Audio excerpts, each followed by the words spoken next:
ಮತ್ತಷ್ಟು ಡೀಟೇಲ್ಸ್ ನನ್ನ ಕಲೀಗ್ ದೀಪ್ತಿ ನೀಡ್ತಾ ಹೋಗ್ತಾರೆ. ದೂರವಾಣಿ ಸಂಪರ್ಕದಲ್ಲಿದ್ದಾರೆ. ದೀಪ್ತಿ, ಒಂದ್ ಕಡೆ ಪರಿಸರವಾದಿಗಳ ಆಕ್ಷೇಪ, ಮತ್ತೊಂದ್ ಕಡೆ ಉತ್ತರ ಭಾರತದ ಸಂಸ್ಕೃತಿಯನ್ನ ಇಲ್ಲಿ ಹೇರ್ಲಿಕ್ಕೆ ಹೊರಟಿದ್ದಾರೆ ಅನ್ನೋ ಆಕ್ಷೇಪ. ಡೀಟೇಲ್ಸ್ ಹಂಚಿಕೊಳ್ಳೋದಾದ್ರೆ ಸ್ಮಿತಾ, ನೀರಿಗೆ ಗೌರವವನ್ನ ಸೂಚಿಸೋದಕ್ಕಾಗಿ ಈ ಕಾರ್ಯಕ್ರಮವನ್ನ ಮಾಡ್ತಾ ಇದ್ದೀವಿ ಅಂತ ಸರ್ಕಾರದ ಅಂಗಸಂಸ್ಥೆ ಆಗಿರುವಂತಹ ಬೆಂಗಳೂರು ಜಲಮಂಡಳಿಯವರು ಹೇಳ್ತಾ ಇದ್ದಾರೆ.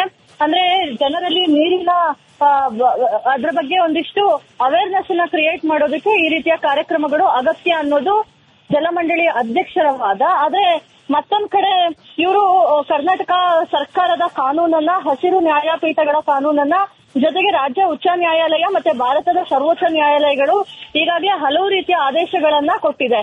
ಏನು ಅಂತ ಹೇಳಿದ್ರೆ, ಯಾವುದೇ ಕಾರಣಕ್ಕೂ ಕೂಡ ಕೆರೆಯ ಆವರಣದೊಳಗೆ ಜೊತೆಗೆ ಬಫರ್ ಝೋನ್ ನಲ್ಲಿ ಯಾವುದೇ ರೀತಿಯಾಗಿ ಧಾರ್ಮಿಕ, ಸಾಂಸ್ಕೃತಿಕ ಮತ್ತು ವ್ಯವಹಾರಿಕ ಕಾರ್ಯಕ್ರಮಗಳನ್ನ ಮಾಡಬಾರದು ಅಂತ ಹೇಳಿ. ಹೀಗಿರುವಾಗ ನಿಯಮವನ್ನ ಉಲ್ಲಂಘಿಸಿ ಕೋಟ್ಯಾಂತರ ರೂಪಾಯಿ ಖರ್ಚನ್ನ ಮಾಡಿ ಈ ರೀತಿಯ ಕಾರ್ಯಕ್ರಮ ಮಾಡೋದ್ರ ಬಗ್ಗೆ ಪರಿಸರವಾದಿಗಳು ಆಕ್ರೋಶವನ್ನ, ಅಸಮಾಧಾನವನ್ನ ವ್ಯಕ್ತಪಡಿಸ್ತಾ ಇರುವಂತದ್ದು. ಒಂದು ಉದ್ದೇಶ ಏನಿದೆ, ಇದನ್ನ ಕಮರ್ಷಿಯಲ್ ಆಕ್ಟಿವಿಟೀಸ್ ತರ ಮಾಡುವಂತದ್ದು, ಜೊತೆಗೆ ಇದಕ್ಕಾಗಿ ಉತ್ತರ ಭಾರತದ ಪುರೋಹಿತರನ್ನ ಕರ್ಕೊಂಡು ಬಂದು ಪೂಜೆ ಮಾಡಿಸುವಂತದ್ದು, 10,000 ಸೇರಿಸುವಂತದ್ದು, ಇದಕ್ಕಾಗಿ ಮನೋರಂಜನಾ ಕಾರ್ಯಕ್ರಮಗಳನ್ನ ರೂಪಿಸುವಂತದ್ದು, ಲೇಸರ್ ಲೈಟಿಂಗ್ ಇರುತ್ತಂತೆ, ಜೊತೆಗೆ ಆರ್ಕೆಸ್ಟ್ರಾ ಇರುತ್ತಂತೆ. ಆರ್ಕೆಸ್ಟ್ರಾ ಯಾಕೆ ಅಂತ ಹೇಳಿದ್ರೆ, ಕಾರ್ಯಕ್ರಮ ಅಂತ ಹೇಳಿದಾಗ ಅಲ್ಲಿ ಮನೋರಂಜನಾ ಕಾರ್ಯಕ್ರಮಗಳು ಇರಲೇಬೇಕಲ್ಲ ಅಂತ ಹೇಳಿ ಅಧ್ಯಕ್ಷರು ಒಂದ್ ಕಡೆ ವಿವರಗಳನ್ನ ಕೊಡ್ತಾ ಇದ್ದಾರೆ. ಆದ್ರೆ ಅಲ್ಲಿರುವಂತಹ ಪ್ರಾಣಿ ಸಂಕುಲಕ್ಕೆ, ಮುಖ್ಯವಾಗಿ ಜಲಚರ ಪ್ರಾಣಿಗಳ ಸಂಕುಲಕ್ಕೆ ಇದು ದೊಡ್ಡ ರೀತಿಯ ಧಕ್ಕೆ ಉಂಟು ಮಾಡುವಂತಹ ಆತಂಕ ಎದುರಾಗಿದೆ. ಹೀಗಾಗಿ ಪರಿಸರವಾದಿಗಳು ಈಗಾಗಲೇ ಸರ್ಕಾರ ಜೊತೆಗೆ ಬಿಬಿಎಂಪಿಗೆ ಇಂತಹ ಕಾರ್ಯಕ್ರಮವನ್ನ ನಿಲ್ಲಿಸಬೇಕು ಅಂತ ಪತ್ರ ಬರೆದಿದ್ದಾರೆ. ಮತ್ತೊಂದ್ ಕಡೆ ನ್ಯಾಯಾಲಯದಲ್ಲೂ ಕೂಡ ಈ ಕಾರ್ಯಕ್ರಮವನ್ನ ರದ್ದು ಮಾಡಬೇಕು ಅಂತ ಹೈಕೋರ್ಟ್ ನಲ್ಲಿ ಅರ್ಜಿಯನ್ನ ಸಲ್ಲಿಕೆ ಮಾಡಿರುವಂತದ್ದು. ಸ್ಮಿತಾ, ರೈಟ್, ಧನ್ಯವಾದ ದೀಪ್ತಿ ಮಾಹಿತಿಗಾಗಿ.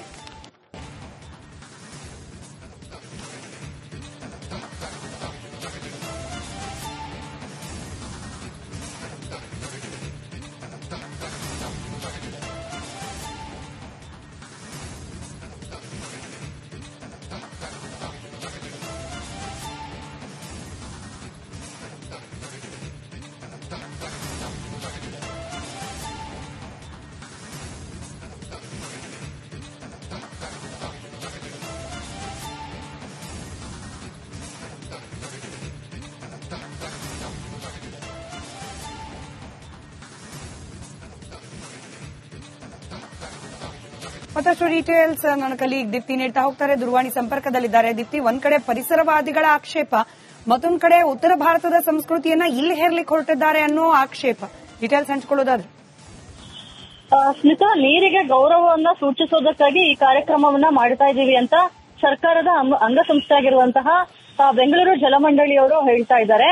ಅಂದ್ರೆ ಜನರಲ್ಲಿ ನೀರಿನ ಅದ್ರ ಬಗ್ಗೆ ಒಂದಿಷ್ಟು ಅವೇರ್ನೆಸ್ ಅನ್ನ ಕ್ರಿಯೇಟ್ ಮಾಡೋದಕ್ಕೆ ಈ ರೀತಿಯ ಕಾರ್ಯಕ್ರಮಗಳು ಅಗತ್ಯ ಅನ್ನೋದು ಜಲಮಂಡಳಿ ಅಧ್ಯಕ್ಷರ ವಾದ. ಆದ್ರೆ ಮತ್ತೊಂದ್ ಕಡೆ ಇವರು ಕರ್ನಾಟಕ ಸರ್ಕಾರದ ಕಾನೂನನ್ನ, ಹಸಿರು ನ್ಯಾಯಪೀಠಗಳ ಕಾನೂನನ್ನ, ಜೊತೆಗೆ ರಾಜ್ಯ ಉಚ್ಚ ನ್ಯಾಯಾಲಯ ಮತ್ತೆ ಭಾರತದ ಸರ್ವೋಚ್ಚ ನ್ಯಾಯಾಲಯಗಳು ಈಗಾಗಲೇ ಹಲವು ರೀತಿಯ ಆದೇಶಗಳನ್ನ ಕೊಟ್ಟಿದೆ.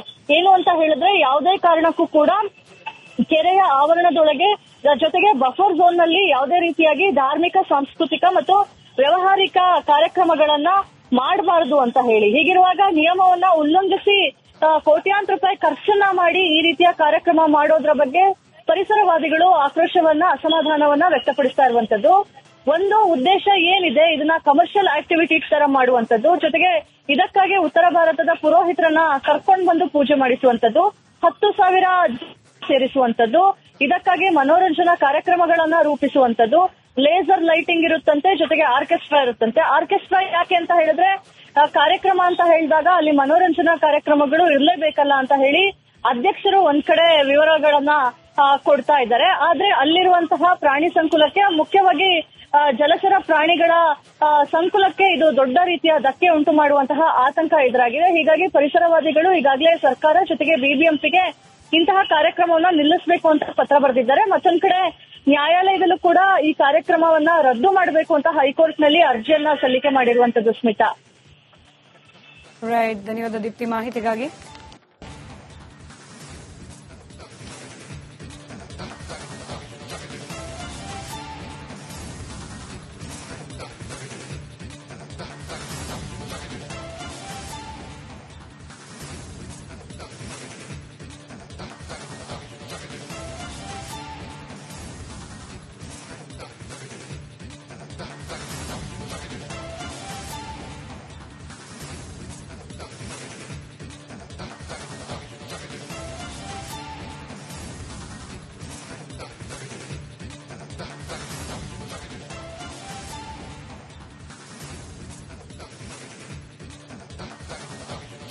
ಮತ್ತಷ್ಟು ಡೀಟೇಲ್ಸ್ ನನ್ನ ಕಲೀಗ್ ದೀಪ್ತಿ ನೀಡ್ತಾ ಹೋಗ್ತಾರೆ. ದೂರವಾಣಿ ಸಂಪರ್ಕದಲ್ಲಿದ್ದಾರೆ. ದೀಪ್ತಿ, ಒಂದ್ ಕಡೆ ಪರಿಸರವಾದಿಗಳ ಆಕ್ಷೇಪ, ಮತ್ತೊಂದ್ ಕಡೆ ಉತ್ತರ ಭಾರತದ ಸಂಸ್ಕೃತಿಯನ್ನ ಇಲ್ಲಿ ಹೇರ್ಲಿಕ್ಕೆ ಹೊರಟಿದ್ದಾರೆ ಅನ್ನೋ ಆಕ್ಷೇಪ. ಡೀಟೇಲ್ಸ್ ಹಂಚಿಕೊಳ್ಳೋದಾದ್ರೆ ಸ್ಮಿತಾ, ನೀರಿಗೆ ಗೌರವವನ್ನ ಸೂಚಿಸೋದಕ್ಕಾಗಿ ಈ ಕಾರ್ಯಕ್ರಮವನ್ನ ಮಾಡ್ತಾ ಇದ್ದೀವಿ ಅಂತ ಸರ್ಕಾರದ ಅಂಗಸಂಸ್ಥೆ ಆಗಿರುವಂತಹ ಬೆಂಗಳೂರು ಜಲಮಂಡಳಿಯವರು ಹೇಳ್ತಾ ಇದ್ದಾರೆ. ಅಂದ್ರೆ ಜನರಲ್ಲಿ ನೀರಿನ ಅದ್ರ ಬಗ್ಗೆ ಒಂದಿಷ್ಟು ಅವೇರ್ನೆಸ್ ಅನ್ನ ಕ್ರಿಯೇಟ್ ಮಾಡೋದಕ್ಕೆ ಈ ರೀತಿಯ ಕಾರ್ಯಕ್ರಮಗಳು ಅಗತ್ಯ ಅನ್ನೋದು ಜಲಮಂಡಳಿಯ ಅಧ್ಯಕ್ಷರ ವಾದ. ಆದ್ರೆ ಮತ್ತೊಂದ್ ಕಡೆ ಇವರು ಕರ್ನಾಟಕ ಸರ್ಕಾರದ ಕಾನೂನನ್ನ, ಹಸಿರು ನ್ಯಾಯಪೀಠಗಳ ಕಾನೂನನ್ನ, ಜೊತೆಗೆ ರಾಜ್ಯ ಉಚ್ಚ ನ್ಯಾಯಾಲಯ ಮತ್ತೆ ಭಾರತದ ಸರ್ವೋಚ್ಚ ನ್ಯಾಯಾಲಯಗಳು ಈಗಾಗಲೇ ಹಲವು ರೀತಿಯ ಆದೇಶಗಳನ್ನ ಕೊಟ್ಟಿದೆ. ಏನು ಅಂತ ಹೇಳಿದ್ರೆ, ಯಾವುದೇ ಕಾರಣಕ್ಕೂ ಕೂಡ ಕೆರೆಯ ಆವರಣದೊಳಗೆ ಜೊತೆಗೆ ಬಫರ್ ಝೋನ್ ನಲ್ಲಿ ಯಾವುದೇ ರೀತಿಯಾಗಿ ಧಾರ್ಮಿಕ, ಸಾಂಸ್ಕೃತಿಕ ಮತ್ತು ವ್ಯವಹಾರಿಕ ಕಾರ್ಯಕ್ರಮಗಳನ್ನ ಮಾಡಬಾರದು ಅಂತ ಹೇಳಿ. ಹೀಗಿರುವಾಗ ನಿಯಮವನ್ನ ಉಲ್ಲಂಘಿಸಿ ಕೋಟ್ಯಾಂತರ ರೂಪಾಯಿ ಖರ್ಚನ್ನ ಮಾಡಿ ಈ ರೀತಿಯ ಕಾರ್ಯಕ್ರಮ ಮಾಡೋದ್ರ ಬಗ್ಗೆ ಪರಿಸರವಾದಿಗಳು ಆಕ್ರೋಶವನ್ನ, ಅಸಮಾಧಾನವನ್ನ ವ್ಯಕ್ತಪಡಿಸ್ತಾ ಇರುವಂತದ್ದು.